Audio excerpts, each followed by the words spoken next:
sudah aman.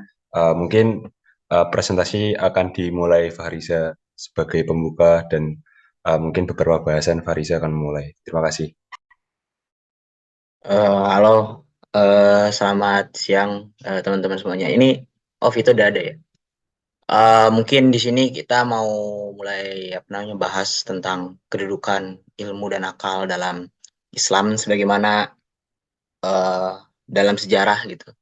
Terutama terhadap tradisi Islam bahwasannya eh, ada momen yang disebut sebagai the Golden Age atau era kemasan Islam itu di masa lalu. Yang itu terjadi pada sekitar eh masa pemerintahan Abbasiyah itu sekitar tahun 700,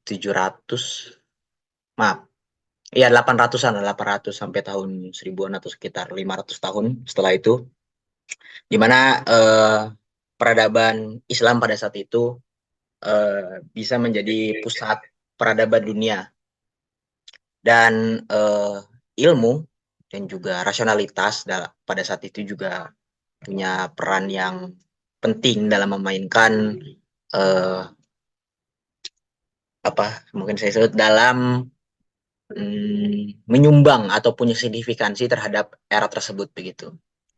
Dan ini akan kita bahas di sini bagaimana ada beberapa pandangan-pandangan tentang Islam terkait akal terutamanya dalam hal ini. Yang itu ntar akan dijelaskan secara lebih elaboratif oleh Vito mengenai salah satu aliran yang sangat mendepankan rasionalitas itu Mu'tazilah. Mungkin bisa Pada dilanjutin pembahasan oleh kita ini sehingga kita nanti bisa sampai kepada pembahasan mungkin yang bakal disampaikan Pak Riza dan Anda adalah perihal ilmu ya. Sebelum kita masuk ke kayak gimana sih ilmu itu harusnya di dalam Islam gitu, kita juga harus paham dulu kedudukan akal gitu.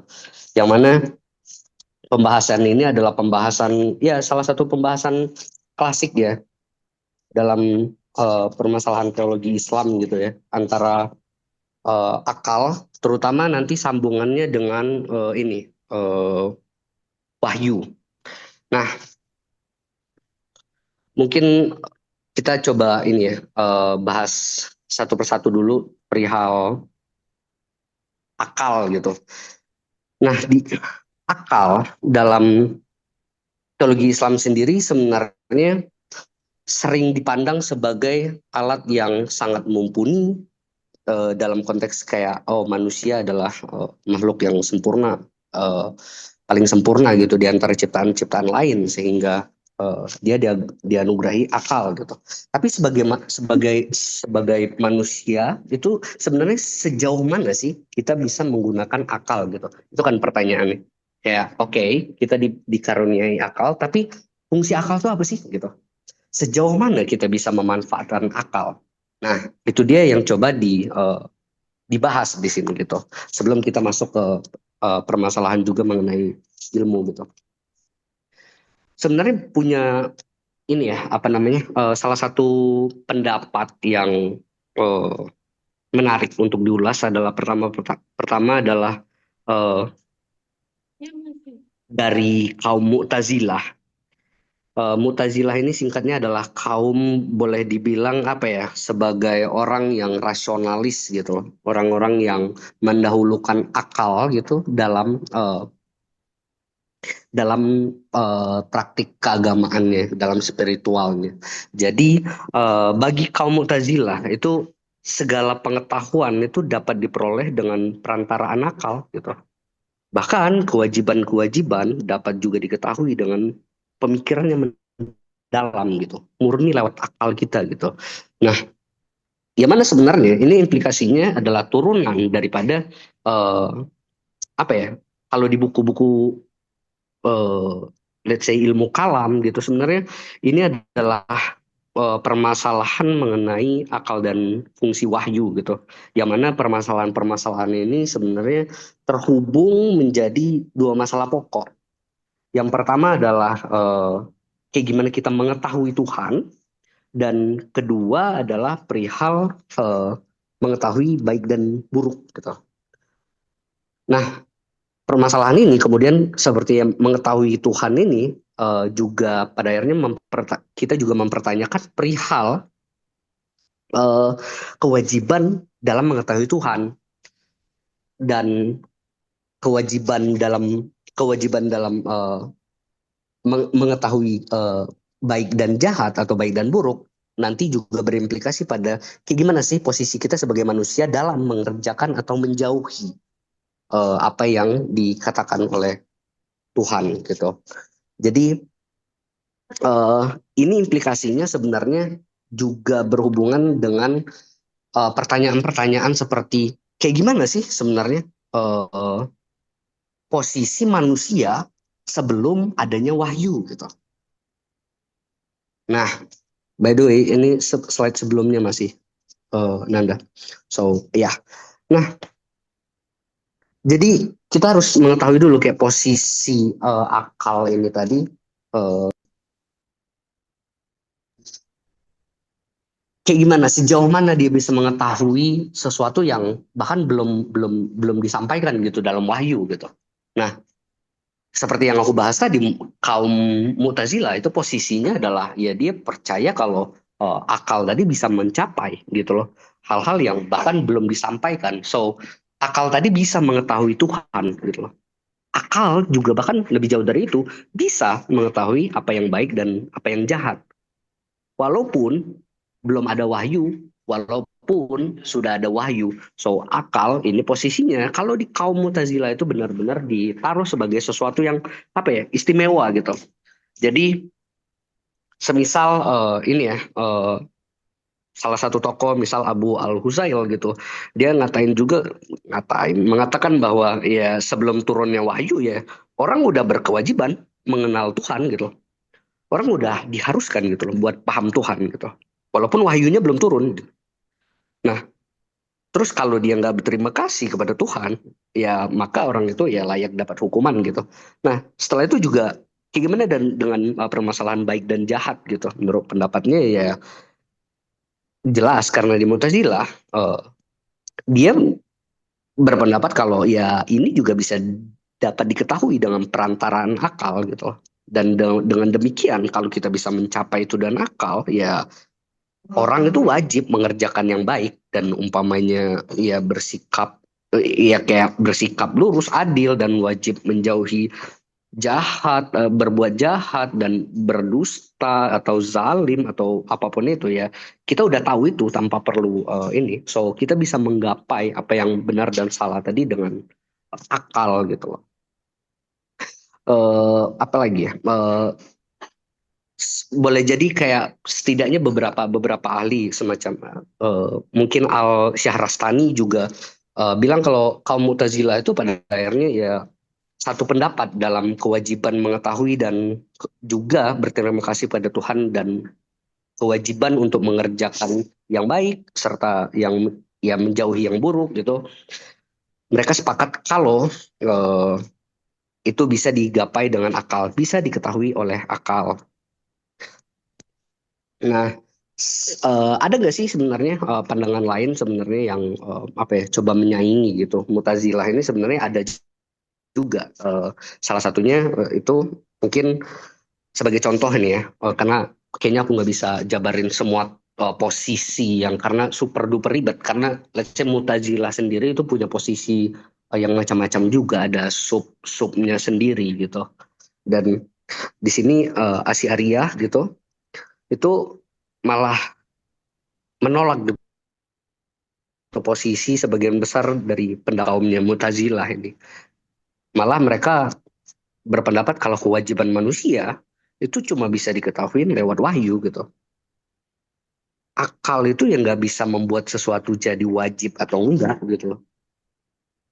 Jadi kita nggak tahu itu yang apa namanya mengerjakan yang baik dan menjauhi yang benar adalah wajib bagi manusia karena yang ngebuat sesuatu wajib atau enggak adalah wahyu gitu loh. Benar, kalau akal itu let's say kayak bisa mengetahui Tuhan. Tapi posisi wahyu ini loh yang mewajibkan orang mengetahui Tuhan dan pada akhirnya berterima kasih kepada Tuhan gitu dengan mengerjakan uh, aturan dan menjauhi larangan gitu. Dan juga dengan wahyu inilah dapat diketahui kalau sebenarnya ya patuh kepada Tuhan ya akan mendapat upah, yang tidak patuh ya dapat hukuman gitu. Dan kembali lagi sebenarnya banyak posisi daripada Al-Asy'ariyah ini, dan kayak gitu juga dalam Mu'tazilah, tapi perlu kita garis bawahin karena yang perlu kayaknya yang bakal didalamin pada kali ini adalah salah satu posisi paling penting dalam apa ya irisannya dengan perkembangan keilmuan, karena kita lagi membahas akal dan ilmu. Maka dari itu perlu kita highlight itu kenapa di sini ditaruh sedikit apa ya cukup tebal perihal golongan Mu'tazilah gitu. Mungkin segitu aja cukup mungkin ya buat pengantar ini. Mungkin dilanjutin Pak Riza.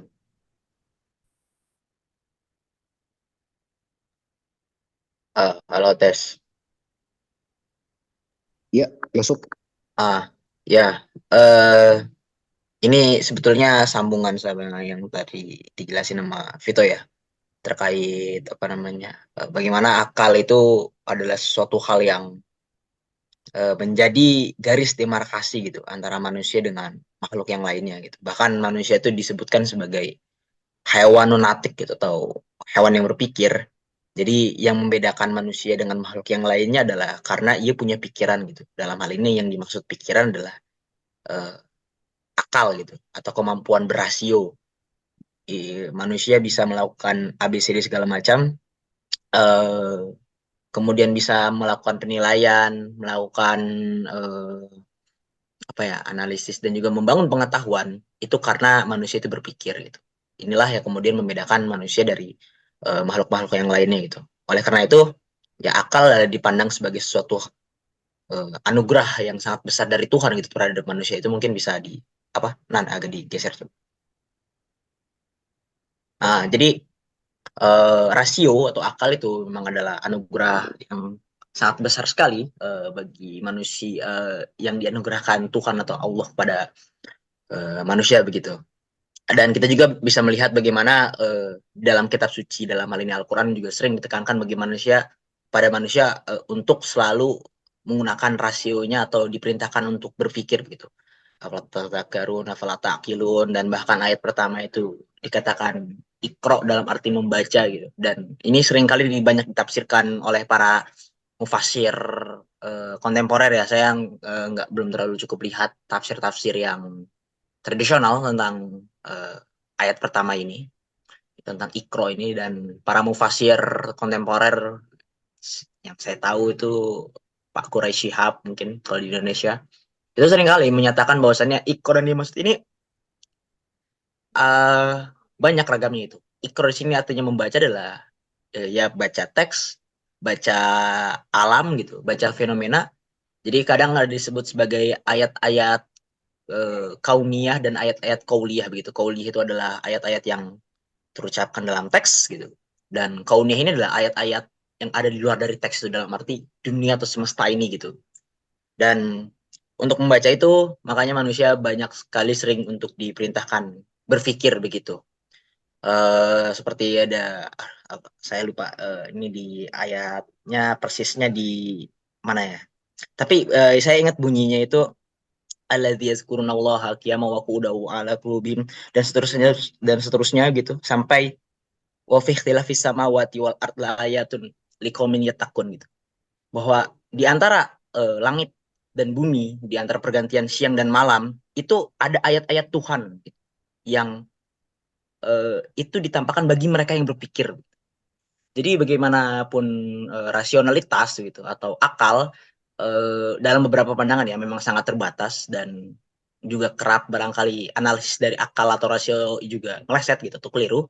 Tetapi perlu diakui bahwa rasionalitas itu adalah anugerah yang sangat besar sekali gitu bagi manusia, dan ini menjadi demarkasi antara manusia atau keistimewaan dalam tanda kutip dari Tuhan kepada manusia yang tidak dimiliki oleh makhluk-makhluk lainnya gitu. Karena sejauh ini kita belum cukup bisa melihat ada makhluk lain mungkin ya yang punya pikiran yang sesophisticated akal dari manusia yang punya dampak signifikan gitu bagi perkembangan peradaban bumi ini itu sendiri.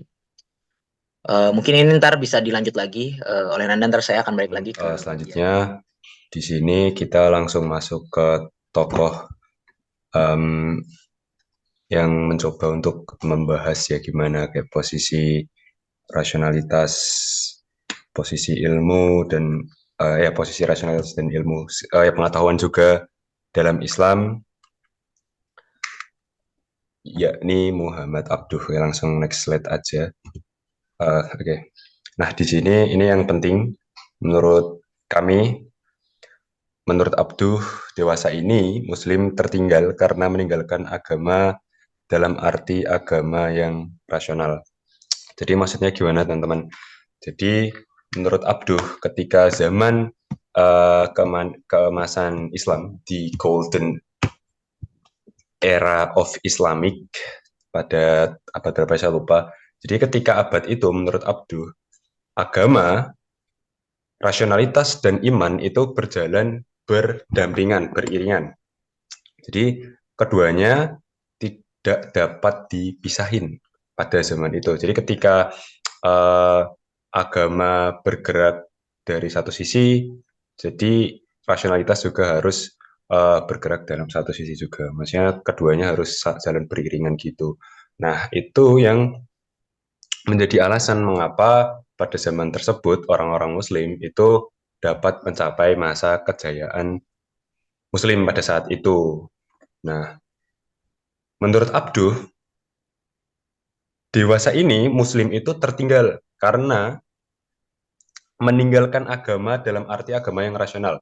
Maksudnya dewasa ini sebagai contoh katakanlah pada tradisi Barat di sini maksudnya tradisi-tradisi katakanlah yang di abad setelah abad pertengahan itu ketika Barat mengalami ketika sains mengalami Dark Age, ketika Katolik mengalami Golden Era juga di situ. Nah, setelah masa Dark Age tersebut, nah Barat itu mampu berevolusi, maksudnya dalam artian sains itu mampu berevolusi. Di situ agama ditinggalkan begitu saja dalam tanda kutip, maksudnya tidak ditinggalkan begitu saja, tapi sains itu mulai rasionalitas itu mulai memiliki posisi, rasionalitas itu mulai memiliki posisi dan mengapa Barat sampai sekarang itu masih berkembang setelah abad pertengahan tersebut. Jadi antara agama dan rasional setelah abad pertengahan, agama itu mulai sedikit posisinya sains posisinya lebih dominan daripada agama. Agama sudah mulai ditinggalkan dan rasionalitas itu dipegang teguh dengan tradisi-tradisi orang-orang Barat gitu. Jadi mengapa menurut Abduh orang Barat itu dicontohkan mereka mampu berkembang melalui rasionalitas mereka, padahal mereka mempunyai masa lalu yang gimana ya bahasanya kurang masa lalu yang gelap lah katakanlah gitu mungkin yang gelap mungkin dalam satu sisi mungkin dalam pandangan sains gitu karena sains posisinya kurang mengenakan. Nah dalam Muslim pun demikian kalau menurut Abduh. Jadi kenapa sekarang Muslim ini tertinggal karena orang Muslim itu masih memegang agama, tapi rasionalitasnya itu kurang diposisikan. Jadi menganggap posisi rasio, akal, dan pengetahuan, dan ilmu juga, itu diposisikan tidak seiring dengan agama, berbeda dengan pada zaman keemasan. Jadi menurut Abduh, zaman keemasan itu agama, ilmu, dan rasionalitas itu jadi mereka tuh jalan bareng gitu loh. Dan mengapa Islam itu waktu itu punya masa keemasan. Nah, sekarang tuh dewasa ini, menurut Abdul tuh, itu enggak, sekarang tuh orang Muslim tuh satu sisi doang. Jadi mereka meninggalkan rasionalitasnya, maksudnya dalam tanda kutip meninggalkannya. Mungkin tidak mengoptimalkan ya bahasa yang lebih enak, tidak mengoptimalkan rasionalitasnya, tapi agamanya masih dipegang sekarang. Orang-orang tradisi-tradisi uh, Muslim tuh masih dipegang teguh, tapi rasionalitasnya sudah mulai kendor. Jadi keduanya sudah nggak jalan beriringan, teman-teman. Kalau nggak bisa di-set ya. Oke. Nah, oke, selanjutnya ini akan dielaborasi lebih lanjut dengan Fahriza. Terima kasih. Ya, mungkin tadi udah diterangkan juga ya beberapa apa namanya pandangan eh, Abduh yang diterangkan oleh Nanda terkaitan apa kemunduran Islam barangkali atau orang-orang Muslim itu dalam pengetahuan ini mungkin bisa mengingatkan kita atau ya mungkin beberapa teman-teman ada yang membaca salah satu surat atau buku ya saya lupa yang ditulis oleh Syekh Arslan ya yang judulnya Limada Ta'akharul Muslimun wa Taqaddama Ghairahum gitu. Mengapa kaum muslim mundur dan kaum selain mereka maju gitu. Dalam surat itu atau dalam buku tersebut atau risalah itu juga disebutkan bahwasannya salah satu faktornya adalah ya benar pada saat itu di zaman saat orang-orang muslim terjajah ya barangkali itu memang ada faktor kolonialisasi dan lain-lainnya gitu. Tapi dalam risalah itu permasalahan ini tidak ditujukan kepada faktor-faktor kolonial tersebut, tapi lebih kepada sikap dari orang Muslim itu sendiri gitu. Yang apa sebenarnya beliau tidak menyebut secara langsung eh, kita meninggalkan rasionalitas atau pengetahuan gitu, tapi adanya suatu pembodohan atau dalam arti tradisi intelektual dalam Islam saat itu ada mengalami keterputusan. Dan yang mana ini kalau dalam pandangan Abduh itu adalah karena eh, umat Muslim itu meninggalkan rasionalitas dan lebih dekat kepada apa ya klinik atau dalam hal ini mitos gitu. Nah, Abdul melihat hari ini keimanan orang-orang Muslim itu banyak dipenuhi oleh mitos-mitos gitu. Dan dalam pandangan Abdul gitu, uh, ini dari interpretasi kita gitu. Ketika umat Muslim yang dipenuhi dengan klinik ini kemudian berhadapan dengan orang-orang Eropa yang datang kemudian menjajah Islam dan Abdul ini orang Mesir ya, yang dia juga dijajah oleh Inggris kala itu klinik itu pasti akan dikalahkan oleh pengetahuan. Dalam hal ini adalah rasionalitas. Itulah mengapa dalam pandangan Adu orang-orang Islam hari ini terbelakang. Dan ini juga ada sebuah apa namanya ada gium, mungkin saya bisa menyebutnya ada gium dari Abdu gitu. Ia mengatakan bahwasannya eh, zahabtu ilal gorbi gitu. Saya pergi ke barat, ro'aitul Islam, saya melihat Islam, wa ma ro'aitul Muslim, tapi saya tidak melihat Muslim. Wa zahabtu ilal Misri gitu dan Misro sorry Misro nggak bisa di ini nggak bisa dikasroin soalnya nama ini dan saya pergi ke Mesir Ra'aitul Muslim gitu saya melihat Muslim wa Ra'aitul Islam tapi saya tidak melihat Islam di sana gitu dalam arti adalah ia melihat bahwasannya masyarakat Eropa atau masyarakat Barat itu berperilaku seperti Islam gitu dalam arti ya dalam hal ini mungkin dia maksud adalah pengetahuan gitu mereka berpengetahuan dan berpendidikan di sana tapi tidak melihat satupun Muslim yang berislam di sana. Tapi ketika ia kembali ke negerinya itu di Mesir, ia banyak melihat Muslim tapi dia tidak melihat Islam di sana begitu. Mungkin yang saya interpretasi saya dalam hal ini adalah dia melihat bahwasannya orang-orang Muslim di sana tidak cukup berpengetahuan atau dalam hal ini adalah tidak cukup mengedepankan ilmu begitu. Inilah kemudian yang dalam pandangan Abdus pembacaan saya itu mengapa rasionalitas itu penting dan mengapa itu harus dikedepankan sekali lagi gitu sebagaimana di masa lalu kita punya tradisi rasionalitas yang cukup kuat. Mungkin ini bisa di next slide. Ya, dan bagi Abduh, berpijak pada argumentasi Abduh, ini sebenarnya kutipan dari ensiklopedia, parafrase dari ensiklopedia Nurholis Majid yang dituliskan oleh Budi Munawar Rahman. Gitu. Uh, agama itu adalah rasionalitas ini kesimpulan dari pembacaan saya. Tapi kemudian ini ke parafrase ini yang selanjutnya adalah parafrase kalimat selanjutnya itu bagi Abdul pengetahuan itu akan selalu memberikan dampak positif bagi keimanan gitu. Jika imannya memang benar. Dalam hal ini yang dimaksud adalah semakin bertambahnya pengetahuan seseorang, semakin ia berilmu, maka seharusnya dia semakin beriman gitu. Tidak menghancurkan keimanannya ketika seorang itu menjadi berilmu. Jika emang imanannya benar, maka semakin ia beriman, semakin dia berilmu, semakin banyak pengetahuannya, maka ia akan semakin beriman begitu. Karena pengetahuan itu selalu punya dampak positif terhadap keimanan itu.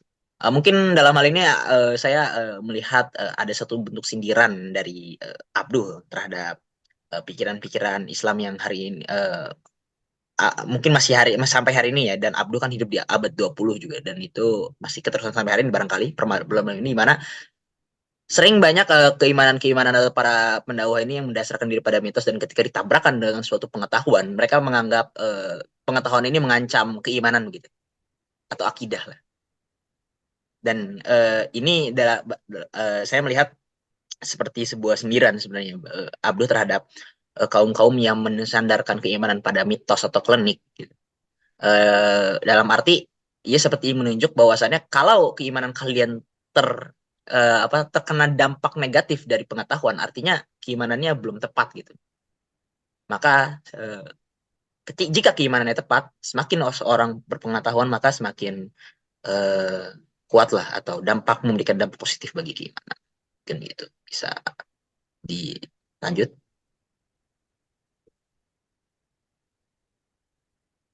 Ini kayaknya terakhir ya. Bisa dilanjut ya? Ada lagi? Nanda? Ya, mungkin cukup sekian yang dapat kami. Yang di Dina liman la aklalah. Tidak ada agama bagi orang yang tidak memiliki akal sehat. Maka dalam prasyarat utama dalam orang menerima dan menjalankan agama ya adalah berbasis pada kemampuan menggunakan akal sehatnya. Nah, ini kemudian lalu tadi betul seperti yang dianalisis oleh Abdul, kemudian ketika orang memisahkan rasionalitas dari agama atau memberi jarak, kemudian lalu menentukan bagaimana dinamika kemunduran dan yang kegelapan yang dialami oleh umat Islam itu belakangan ya, setelah mengalami the golden age era ya, masa keemasan, dan mensinkronisasi antara pengetahuan dengan keimanan juga ini sebenarnya pesan universal atau pesan moral dari Al-Quran sendiri. Ya, ini kan inspirasinya adalah Al-Mujadilah ayat 11 itu kan. Bagaimana kemudian kita diingatkan oleh Allah Subhanahu wa Ta'ala bahwa ketika seorang memiliki keimanan dan sekaligus mampu menerima dan mengembangkan ilmu pengetahuan atau ilmu, maka itu akan memiliki derajat yang lebih dari sisi kemanusiaannya dibandingkan orang yang gagal mensinkronisasi antara iman dan ilmu atau pengetahuan. Ini saya kira itu satu hal yang menurut saya menjadi tema atau spirit dari tema diskusi kita saat ini. Atau sebenarnya menjadi spirit dari Islam sebagai sebuah agama yang rasional dan memiliki prasyarat orang yang mampu menggunakan rasionalitas di dalam membangun keimanan dan melaksanakan agama. Mahasiswa, dosen, dan sebagai pegiat dan pengkaji filsafat itu artinya tidak general ya, tidak umum, tapi ada kasus-kasus yang kemudian ketika semakin deep atau mungkin bukan deep ya, lebih ekstensif mempelajari keragaman ilmu filsafat dan kemudian metodologi berpikirnya, ada fenomena yang menurut saya menarik untuk diamati, itu semakin menambah jarak dirinya dengan agama yang dianutnya. Ya, kalau kita konteks Muslim kan tentu agama Islam. Sehingga lalu apa yang diproyeksikan atau diidealitaskan oleh Al-Quran tadi ya, dengan surat Al-Mujadilah ayat 11 tadi, kemudian juga yang dikritisi oleh Abdul tadi yang kalian juga mengutipnya, itu justru banyak terjadi justru lalu bisa diindikasikan atau diasumsikan ada mengalami krisis atau reduksi dari doktrin-doktrin keimanan yang harusnya itu bisa disenapaskan atau dicerahkan melalui pengetahuan filsafat. Nah, ini kira-kira menurut kalian apa ini yang menyebabkan fenomena ini terjadi ya? Nggak tahu apakah itu bisa sah disebut fenomena atau sekedar kasus-kasus parsial saja. Nah, tapi itu amatan itu mungkin kita bisa merasakannya di lingkungan uh, para pekaji filsafat itu sendiri. Oke, saya kira itu ya Mas yang coba saya pancing untuk menghangatkan situasi diskusi siang hari ini. Silakan nanti bisa direspon oleh kelompok ini maupun audiens juga masih tetap bisa menambung Bagus, Pak. pertanyaan. Ya. Mungkin Vito ingin mencoba mengelaborasi terlebih dahulu, Pak. Oke, silakan Mas. Ini sebenarnya kan diskusi tentang kita ya, ke kita. Ya, ini kan berangkat dari fenomena, tapi mungkin belum bisa di universal karena mungkin beberapa perorangan atau mungkin kelompok yang mengalami hal-hal seperti ini berangkat dari fenomena tersebut mungkin menarik buat diobrolkan, Pak. Yang setuju. Oke, ya silakan Mas. Silakan, Vito. Oke, ya mungkin saya malah punya pertanyaan sendiri dan apa ya mungkin bentuknya lebih ke memantik juga ya teman-teman ya daripada menjabarkan lagi lebih jauh gitu. Eh, Permasalahan yang apa namanya saya temuin ketika coba mendiskusikan eh, apa namanya perihal apa ya relasi daripada akal dan ilmu serta mau nggak mau yang juga kita sambungkan adalah wahyu gitu karena itu merupakan sumber otoritas kita ya. Eh, saya menemuin semacam kesulitan gitu atau juga saya juga penasaran terhadap mungkin pendapat Pak Syarif dan teman-teman juga perihal ketika kita bicara ilmu dan terutama perkembangan sains pada saat ini walaupun pada akhirnya kalau kita lihat ini ya posisi Mutazilah dalam artian di sini ya udah kita dahulukan akal kita kembangkan ini ilmu kita karena pada akhirnya kita juga pasti ketemu dengan ini eh, kebenaran itu sendiri karena kebenaran ya yang coba dihadirkan daripada ilmu dan keimanan itu sebenarnya sejalan karena seperti yang kita pahamin kita adalah agama yang rasional gitu. Tapi yang saya mungkin agak penasaran dan menarik bagi saya untuk diulas adalah perihal ketidakmapanan ilmu itu sendiri dalam perkembangan ilmu, dalam perkembangan sains sendiri itu terdapat banyak sekali perubahan dan banyak sekali dinamika yang sangat-sangat kompleks. Sehingga saya merasa bahwa mungkin ilmu ini sebenarnya pada beberapa titik itu jangan sampai semacam kita terjebak dan tergesa-gesa dalam memutuskan kalau suatu tafsiran atau suatu kasus yang ada dalam pengetahuan atau sains yang berkembang di dunia saat ini adalah nyambung dengan apa yang kita imanin gitu. Karena saya merasa bahwa landasan daripada sains itu tidak bisa bertanggung jawab terhadap masa depan dengan baik gitu.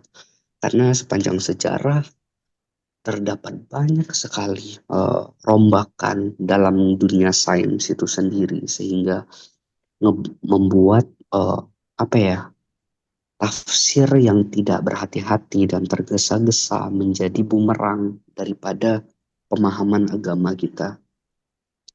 yang berhubungan dengan pemahaman kita. Nah, pada titik itu saya merasa bahwa beberapa boleh jadi eh, kita semacam tidak bisa bergantung pada sains begitu. Karena menurut saya sendiri sains itu atau ilmu di sini itu boleh jadi adalah proses yang melibatkan irasionalitas. Karena di sana boleh jadi terdapat kesalahan. Sedangkan yang ditawarkan oleh agama pada konteks ini adalah rasio gitu. Itu adalah sesuatu yang murni ya rasional gitu. Yang mana itu malah membuktikan bahwa loh justru kadang kalau kita beragama dengan rasio itu boleh jadi kita nggak bakal sejalan dengan proses sains perkembangan ilmu yang sudah terbukti pada beberapa kasus dalam sejarah adalah tidak rasional gitu. Beberapa penelitian itu terdapat cacat dalam datanya, terdapat error, terdapat bla bla bla, yang mana itu merupakan suatu bentuk irasionalitas daripada manusia. Nah, maka dari itu saya malah berpendapat boleh jadi saya pada beberapa sisi saya merasa bahwa kadang sense kita dalam dalam beragama, dalam berasio itu gak melulu harus sejalan dengan sains karena sains atau ilmu itu sendiri adalah hal yang berubah-ubah dan boleh jadi irasional. Begitu menurut saya teman-teman. Boleh banget kalau mau ditambahin atau mau disanggah dan saya juga minta pendapatnya dan banget teman-teman kalau ada ini tambahan. Terima kasih.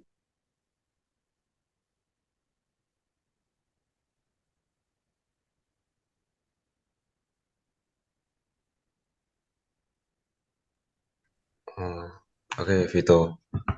Itu keren banget tuh jawabannya tuh. Mungkin eh Fariza mungkin itu saya udah cukup sih atau mungkin Fariza punya point of view, different point of view.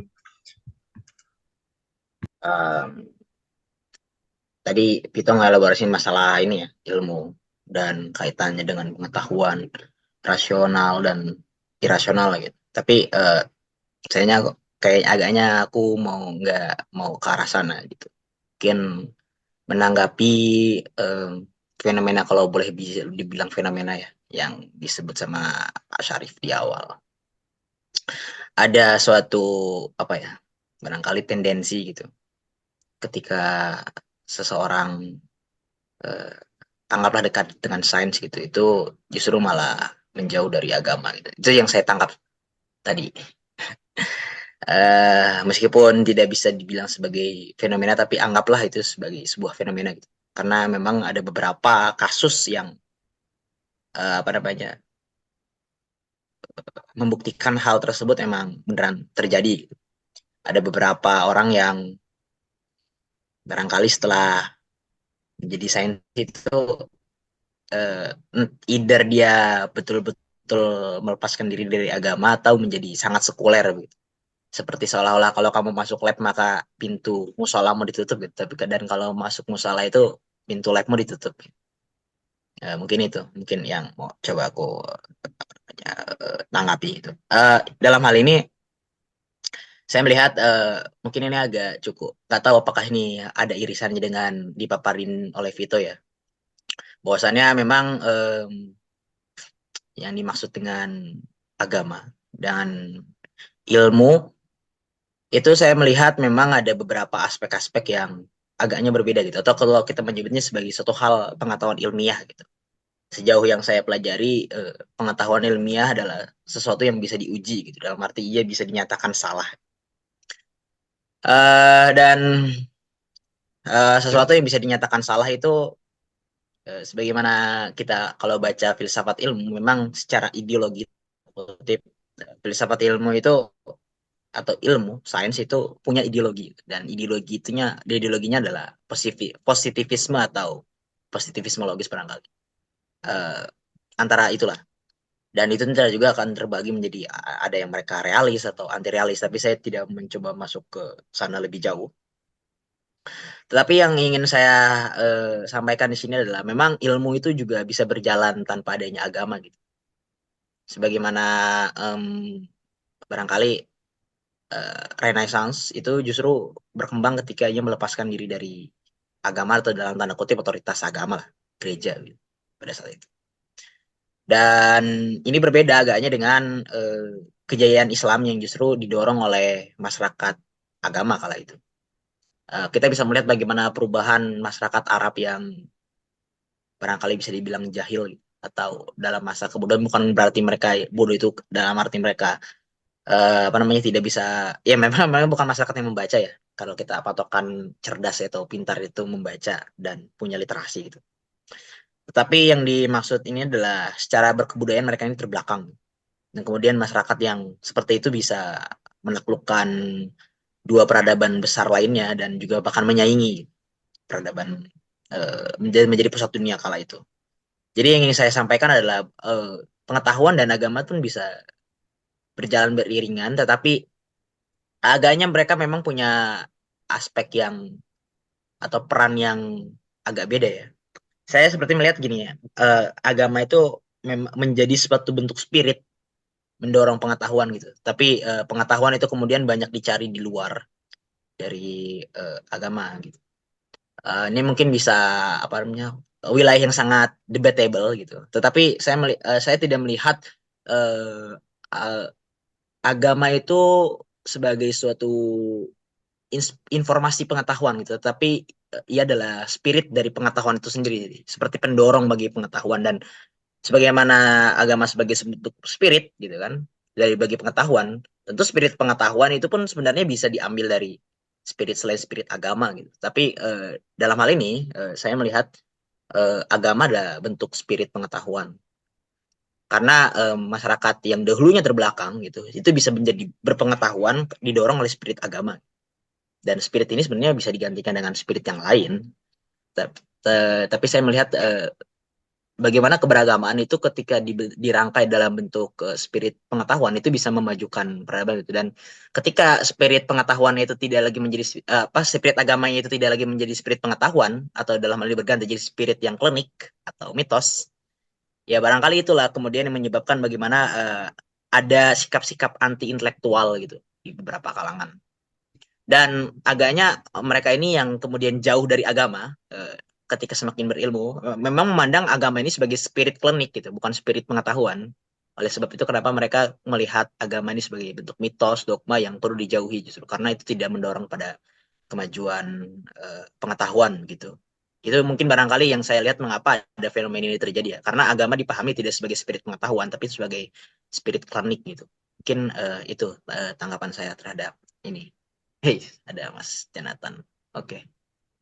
Oke, makasih Fariza tanggapannya. Mungkin Jonathan sudah raise hand. Mungkin saya sebelum ke Jonathan, saya ke Pak Syarif dulu. Adakah mungkin konfirmasi setelah jawaban dari Fariza dan Vito dari Pak Syarif? Ya, ini kan sebenarnya memang tadi kalau merujuk di awal Mas Fariza presentasi itu kan persoalan ikro tadi ya, yang ketika membaca sesuatu yang sifatnya Qur'ani atau kauniyah dan sesuatu yang sifatnya kauniyah, maka filsafat maupun sains yang dengan keragaman metodenya ini itu akan memiliki relasi yang sangat dinamis ya, sehingga pada titik tertentu bisa jadi apa yang dikhawatirkan oleh Mas Vito tadi, bahwa lalu atau diragukan oleh Mas Vito bahwa sains itu tidak akan mungkin mencapai atau menjangkau idealitas keimanan yang dibangun.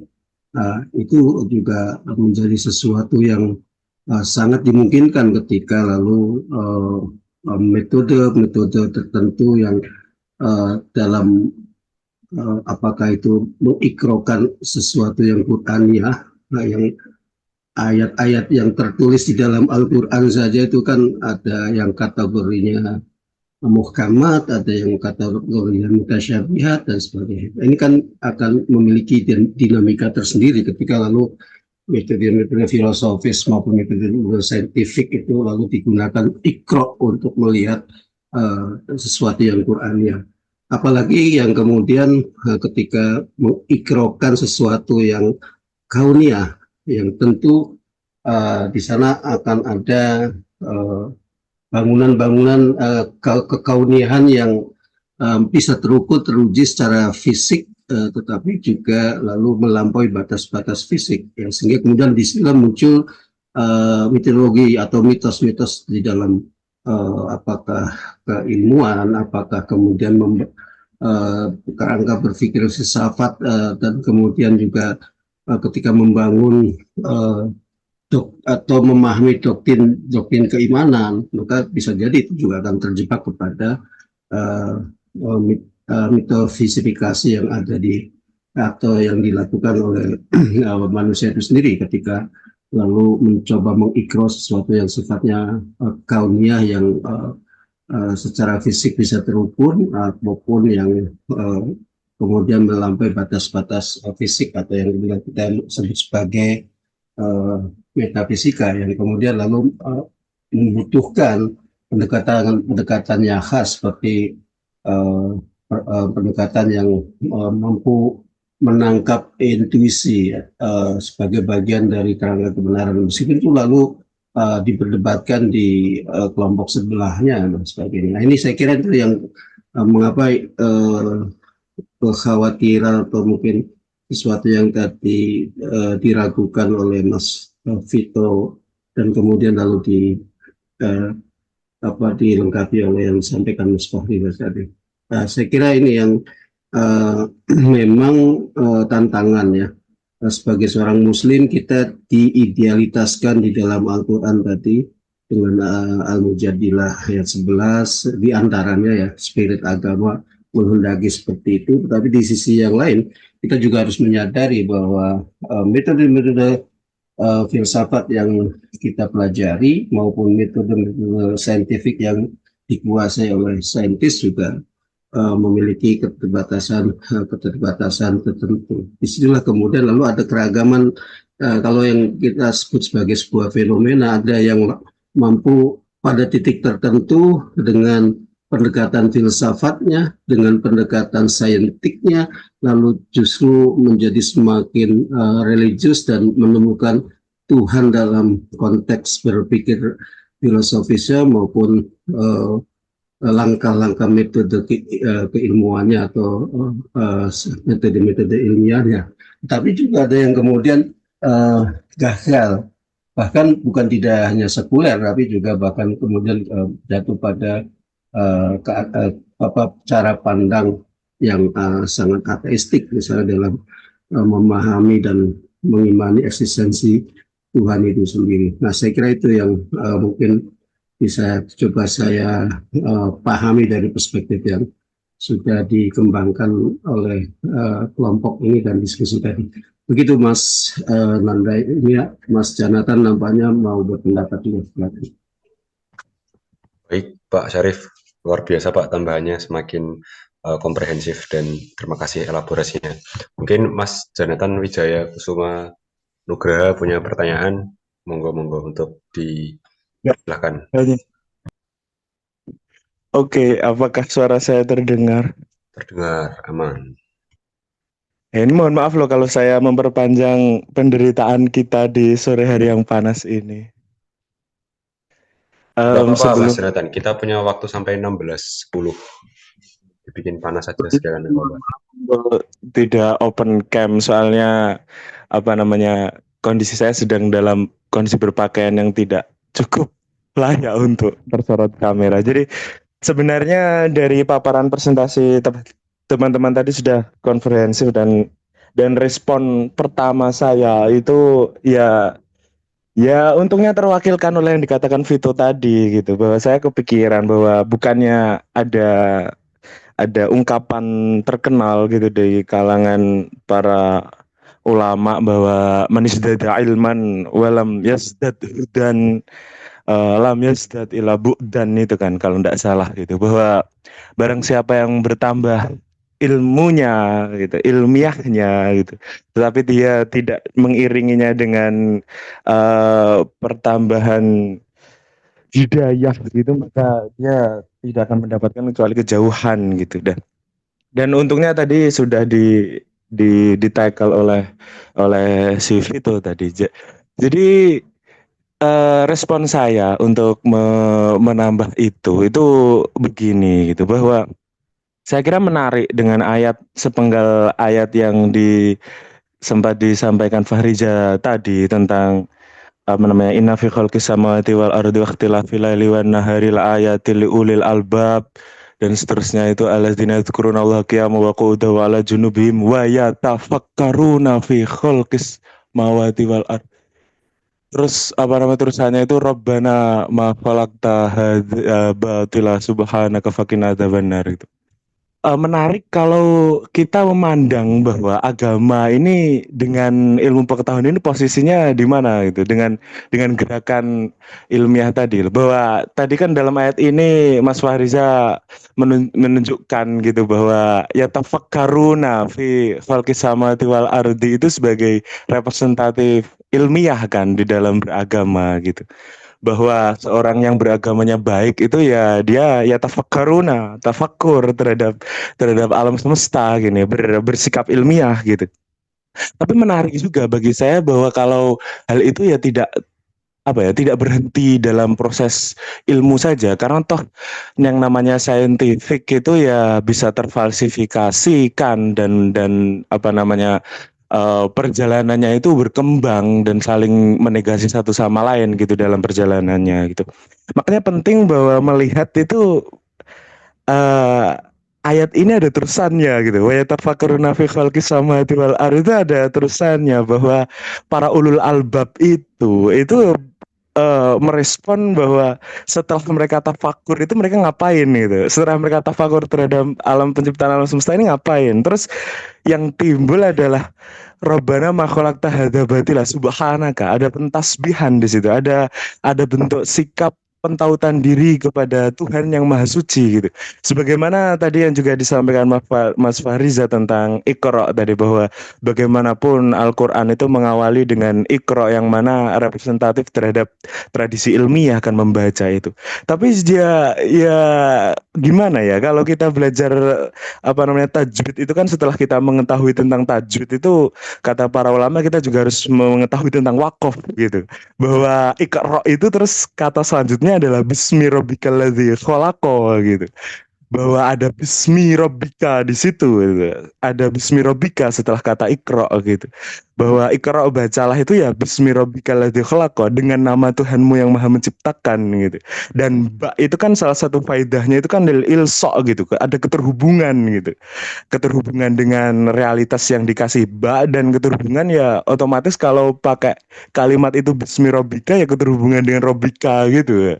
Artinya apa? Artinya agaknya ini kira-kira saya itu agaknya gitu, untuk menanggapi bagaimana ilmiah itu juga ranah yang nggak rigid amat gitu. Ilmiah itu ranah yang bisa terfalsifikasi, bahwa sebenarnya dituntut dalam agama itu adalah ilmiah itu ya bagian dari cara untuk menguatkan keimanan aja, untuk menguatkan hidayah aja, yang sifatnya adalah reflektif untuk dihubungkan kepada realitas ilahiyah, kepada pergerakan untuk kesadaran kepada Tuhan gitu. Sebagaimana kata Iqra itu terus selanjutnya adalah bismi rabbikal ladzi khalaqa, dan sebagaimana wa yatafakkaruna tadi juga selanjutnya adalah subhanaka faqina adzabannar gitu. Sikap tasbih gitu, sikap mendekat kepada Tuhan gitu.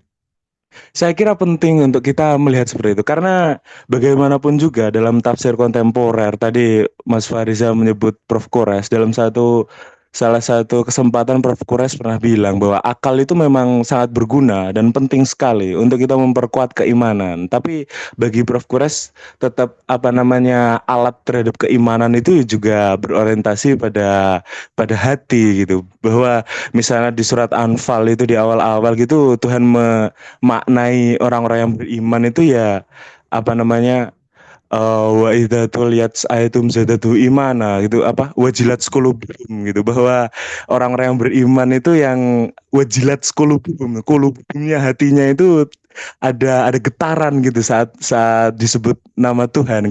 Artinya ada zauk di situ, ada perasaan, ada hati, ada hubungannya dengan hidayah gitu.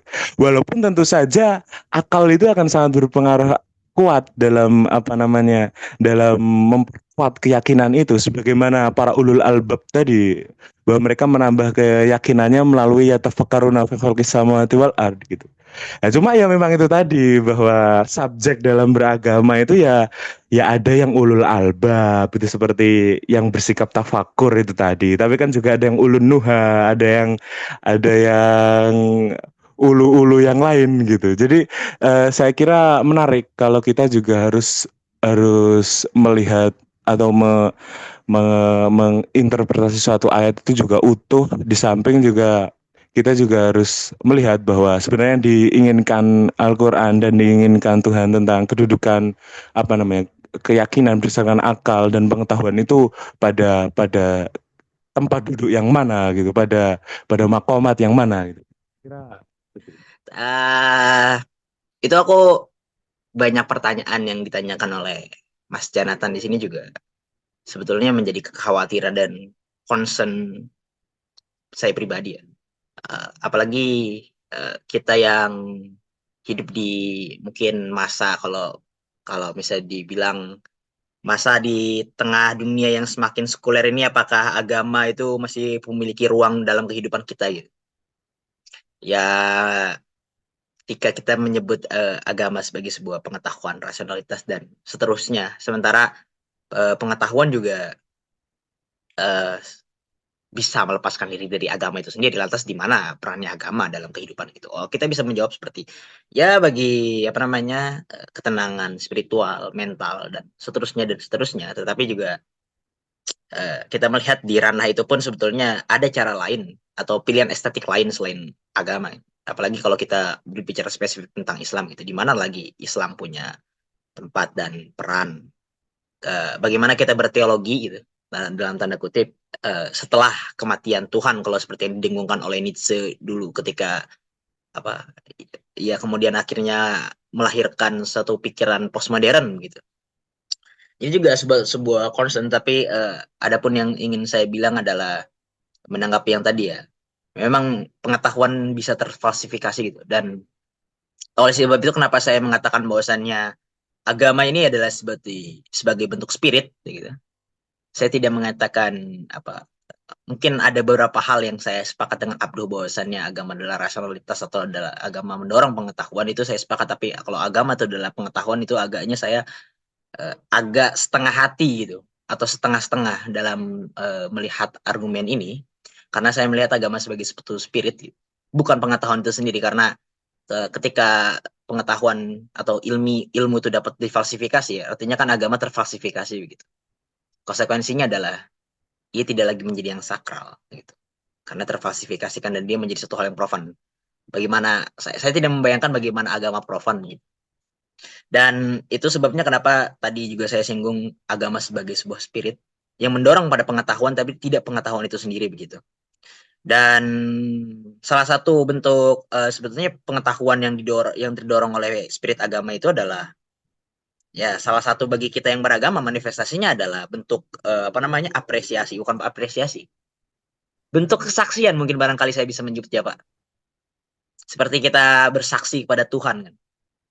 Ketika kita barangkali karena kita mungkin sebagian dari kita kebanyakan di sini dari lahir sudah muslim ya, jadi kita tidak bersaksi gitu atau mengucapkan saksi bahwa tidak Tuhan selain Allah dan seterusnya, tapi setiap sholat kita menyebutkan itu bahwa saya bersaksi gitu, kepada Tuhan, kepada Allah dan juga Muhammad sebagai nabinya gitu. Tapi bentuk kesaksian itu apa gitu, apa yang menyatakan bahwa kamu telah bersaksi gitu. Nah, mungkin bagi sebagian orang, ulil albab ini, kesaksian dia adalah dia menyaksikan alam-alam atau ayat-ayat kauliyah tersebut gitu.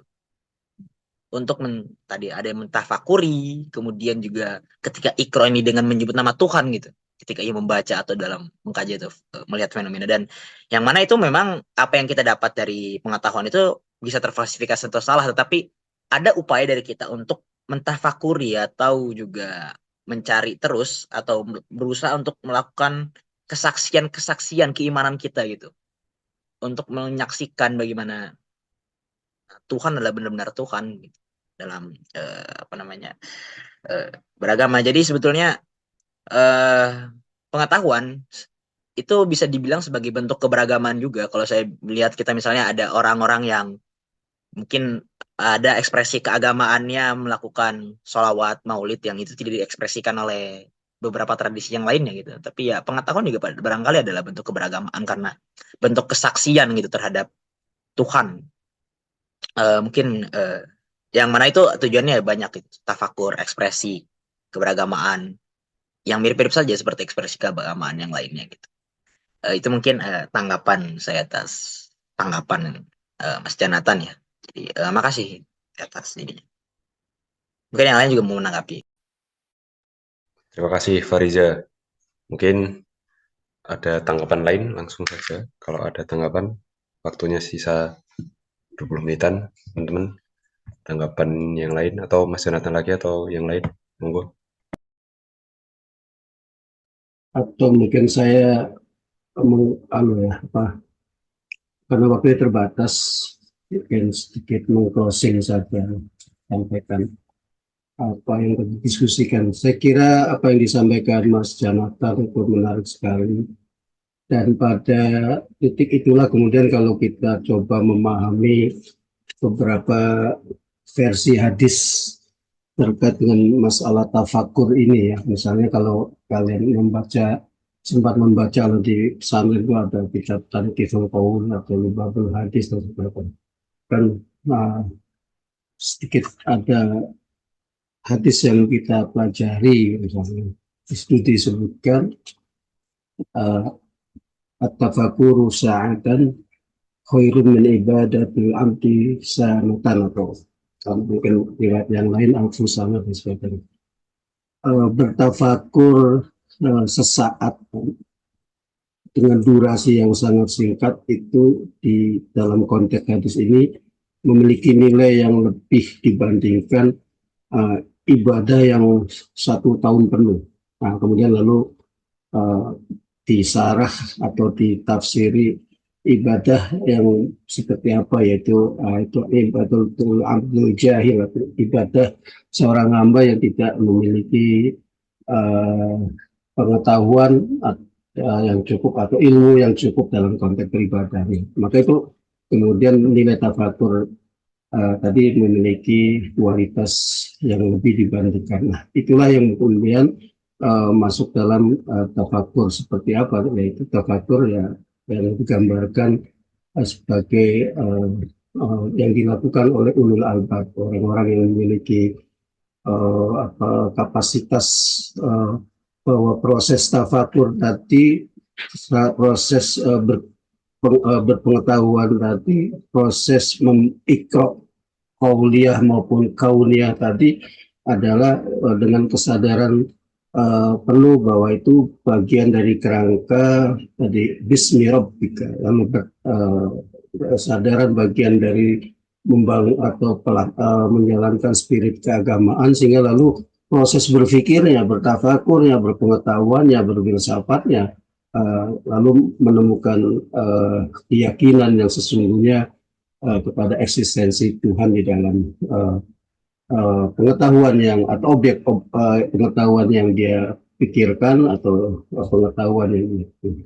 Nah, mungkin tadi yang disampaikan Mas Fahrizat juga bisa dikembangkan misalnya melalui konsep Al-Ghazali tentang membagi ilmu sebagai ilmu yang sifatnya apa beliau sebut sebagai ilmu-ilmu yang wajib karena itu bagian dari terkait dengan kebutuhan untuk menjalankan agama. Karena itu meskipun kita tidak lalu menyamakan pengetahuan dan ilmu, ya itu yang dimaksudkan Al-Ghazali, tentu lebih luas dibandingkan pengetahuan yang misalnya lalu akan sebagian bisa terfalsifikasi. Tapi ini dalam konteks adalah ilmu yang itu merupakan bagian dari pengetahuan yang harus dimiliki oleh orang yang beragama, termasuk dalam menjalankan kepentingan-kepentingan ibadahnya sebagai bagian dari agama. Maka itu lalu sesuatu yang menjadi wajib bagi semua orang yang menyatakan diri sebagai seorang muslim, maka harus mempelajari ilmu-ilmu yang sifatnya wajib tadi atau ilmu-ilmu diniyah. Kemudian dalam kategori kedua, ilmu yang sifatnya ya kewajibannya bukan fardiyah lagi, tapi fardu yang sifatnya kifayah atau kolegial, kolektif. Kemudian dijelaskan bahwa ini ilmu-ilmu yang di luar konteks ilmu untuk menjalankan kewajiban keagamaan. Maka itu menjadi pilihan-pilihan kewajiban yang sifatnya kolektif oleh umat Islam untuk mempelajari. Misalnya ada sebagian umat Islam yang harus ada mempelajari ilmu filsafat, sebagian umat Islam harus ada yang mempelajari ilmu psikologi, ilmu hukum, ilmu ekonomi, kedokteran, dan sebagainya. Nah, ini tentu bisa lalu memberikan penegasan bahwa agama dalam konteks tertentu tidak hanya sebagai sebagian dari spirit, tetapi justru juga bagian dari sumber ilmu yang harus dimiliki oleh setiap agama. Meskipun tadi tidak harus dikatakan sebagai sumber pengetahuan, karena memang itu kelemahan atau saya kira keterbatasan diksi-diksi tertentu memahami dalam konteks